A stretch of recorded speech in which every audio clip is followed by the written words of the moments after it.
You Kenny? Dom, front, dead in front. It's obviously been a while since, we were talking to you coming off a win. It's been even longer since you've had 2 fights in a calendar year. So I guess just how's camp been? How's life been coming into this, knowing that not only you're on a win, but you're active again in the UFC? Oh, it's how it should be, right?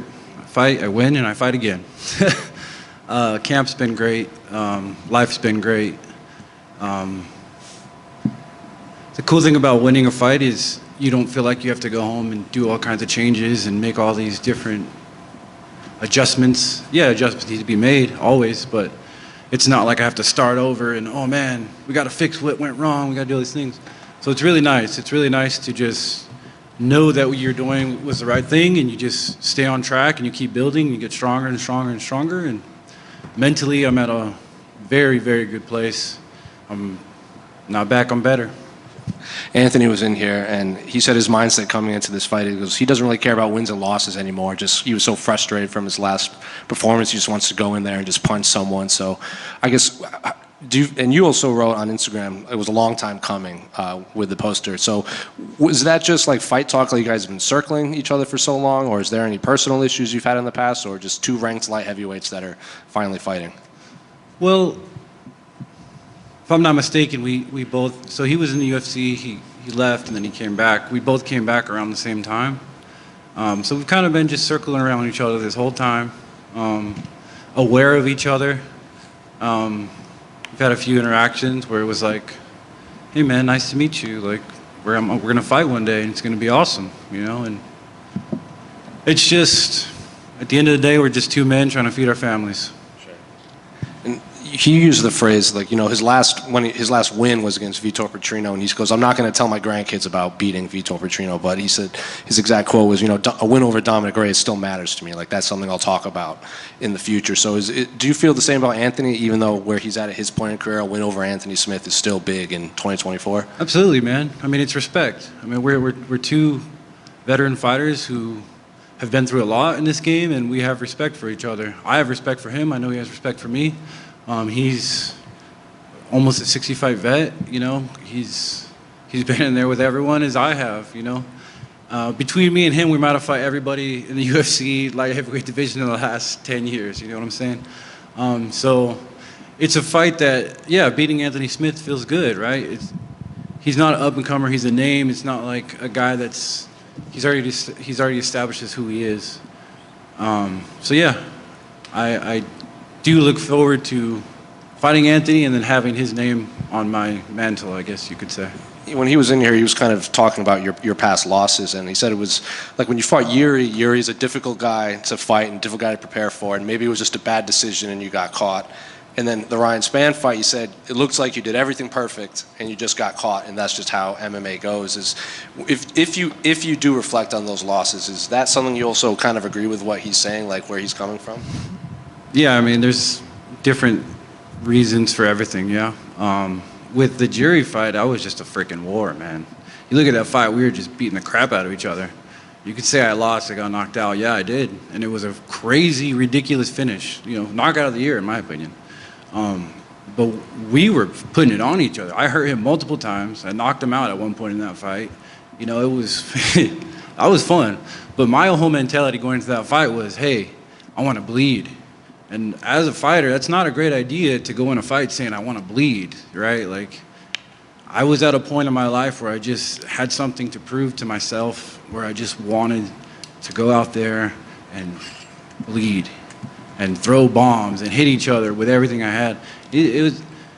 I had a great game plan. I started in the fight, I was doing great. And then once the bullets started flying, I was like, yeah, let's go. I started loving the violence too much in that fight.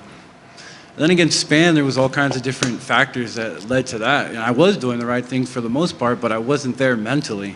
I switched camps to train with Alex Pereira and Glover in Connecticut, my first time even being out there. And it was a whole experience just being out there. And I was searching for something that I already had inside of me. So when you're searching for something you already have and you're looking for it, you're not going to find it. It took me losing that fight to realize that everything I have is here, right, at home with my team that I train with and inside of me. So yeah, I did get caught in that fight, but I wasn't in the right mental space anyway. There's different factors that go into a fight, but yeah, I got caught by Span for sure. I impaled my face on his punch. Like, I literally ran into his fist, which is not a good idea. And I paid for it, but I learned the lessons, you know, patience, you know, range, doing things right. I just wanted it to be over. In that fight, I just wanted it to be over. I just wanted, all right, either you're going down or I'm going down, and I'm just gonna come at you with everything I got right now. And that's not a correct approach on the highest level against some of the most dangerous men on the planet. But I learned my lesson, you know, and I'm here now, and I came back against Jacoby, and I was patient, I was smart, I was sharp, I was a veteran. I'm a veteran now, and cool thing about it is I didn't have to go through 40 fights to figure these things out. It's, you know, 3 losses and against the top guys in the world, and I got to learn these lessons, and now I'm here, and I feel really, really, really good. I'm ready to keep climbing. Well, given that you just said, you know, you learned your lesson, and Anthony Smith was in here, and, you know, he said he just wants to go out there and punch someone. What are you expecting on Saturday when you guys finally do step into the octagon? I'm expecting to win. That's it. And I don't care how it happens, but I'm expecting to win. I can sympathize with a lot that Anthony's going through right now, but not my chair, not my problem. Like, I got to handle my business for me and my family, and however it all falls out or lays out, however God decides it's going to go is how it's going to go. But I've turned over every single stone. I've done everything I need to do for this fight, and I'm extremely prepared, extremely ready. I've studied so much. You know, there's a lot to study, and I've really broken everything down and really taken my time and really sat down with my coaches and my team, and I know sounds crazy, but I know how it's going to go down. I'm not going to tell you guys, but I know.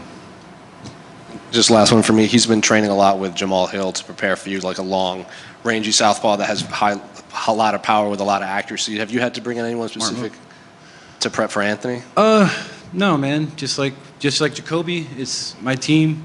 The beautiful thing about my team, man, is I got guys that are selfless, right? They don't have these guys I train with don't train like, oh, I'm gonna beat Dom as me.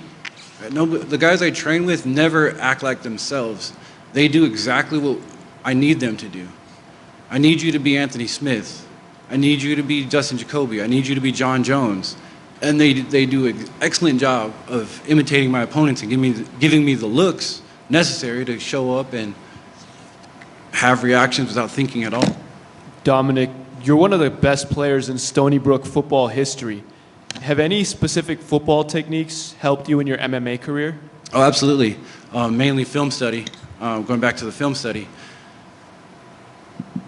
And I don't know if many of you have been in a college football film study. It's intense, man.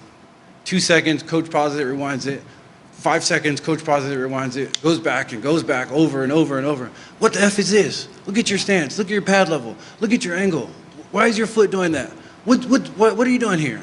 And it's the littlest, minutest things that you wouldn't even think. Like, that looks good. What's up with this? You know, and you learn how to really, really critique yourself and critique your opponents and critique the little things that nobody thinks about that they don't think matters. But it's all the little things that make the big picture. And that's, you know, in the college football level, you make one mistake and it's a touchdown at DB, right? If I don't keep inside leverage, it's a touchdown. Or if I take a step and he fakes and I don't open my hips properly, I'm burnt, right? So it's all little details that matter, and it's at a really, really high speed. So that really translates really well to fighting with attention to detail and perfecting the little things. thank you for the answer. And what's your greatest memory at Stony Brook? Oh, greatest memory. First playoff game in Stony Brook football history. We're playing Albany, our rival. We're on the 3-yard line. We're on defense. They're on our 3-yard line. It's third down, fourth quarter. I think 2 minutes left in the game. They run a play action, boot to my side of the field. I'm underneath the tight end. My cornerback tips the ball, and I pick it off in the back of the end zone and toe tap, and we win our very first playoff game in school history, and I get an interception. That's my fondest memory. Dominick, we're here to your left. Right here. You mentioned looking for something inside of yourself mentally. When preparing for Anthony, did you have to go into any deep spot mentally during this camp, given how much you'd like to have a name like his on your resume? Honestly, the whole camp it's a roller coaster, man. Some days you feel like freaking, this is gonna be light work. And then the next day you're like, oh man, I don't know. And the next day you feel great. So the whole camp is a mental battle to try to stay even keel. I mean, that's like the main thing that I've learned throughout my career is stay even keel. Don't try to get too high, don't try to get too low. But yeah, as I'm training, as I'm pushing myself, you always have to find that place that makes it all worth it for you, because it's uncomfortable. You know, you're sweating more than you've sweated. You're bleeding. You feel your heartbeat in your eyes. You're super freaking tired sometimes, and in order to keep going, in order to get better, you have to dig and find that place. And my motivation to fight Anthony is I want to win, man. I just want to win. There's nothing better than winning, and there's nothing worse than losing. I mean, I'm sure everyone in this room probably feels the same way. But yeah, it's an extreme motivation to win and then be great, you know. And my motivation, I want to be champion, you know. I'm not just fighting to fight. I'm fighting to be champion still, you know. I feel like I'm getting in my athletic prime. I'm 34 years old, so I feel great. I feel great. And are there any significant differences in terms of like the atmosphere and vibes of this camp, given it's the first one in a while where you're coming off of a big win? No, I mean, it was just keep it rolling, keep showing up every day, keep doing the work, keep digging, keep building. The cool thing is, this is the first time in 5 years that I didn't have to get a surgery after the fight. So like, I didn't have to sit out for 4 or 6 months not training at all. It was straight back into training. So I feel great. Hey, Dominic, over here. Ready? There you are. Obviously, when you go through losses in a row, it could be very discouraging. But also earlier this year, you talked about dealing with the blood clots, which obviously a medical situation like that, completely different. Can you just talk about just the difference of having to overcome that, recover from that, to get to that point where you were when you got the win against Jacoby? Well, the cool thing about that, as terrible as it was, it made me appreciate every moment. It made me appreciate just living. So when you have gratitude, things become a lot easier. When you could wake up and just be grateful that you're here. And I'm grateful that I'm going to the gym today. I'm grateful that I have to get beat up today, you know, in training, right? I'm grateful that I have to be there. It makes things a lot easier, and it makes you able to work that much harder. So God's lessons come in very different ways, and I'm grateful for that. In the end of the day, I'm grateful for what happened. Hey, Dom, just one from me. There was a very positive reaction online to your last win. A lot of people seemed very happy to see you finally get back in the win column. Just how does it feel for you to see everyone's reaction to that? It's awesome. I mean, I'm a professional athlete. I'm a fighter. I give everything to this sport. I've given everything to the sport. I think the fans could see that I've given everything. And it always didn't turn out my way, but no matter what, I show up and still give it my all. Whether, you know, whatever the circumstances are, I'm still here and I'm still fighting. You fall down, you get back up. You fall down, you get back up. And I think it's just a testament to the human spirit. And I think that's where the fans could relate to. All right. Thank you, guys.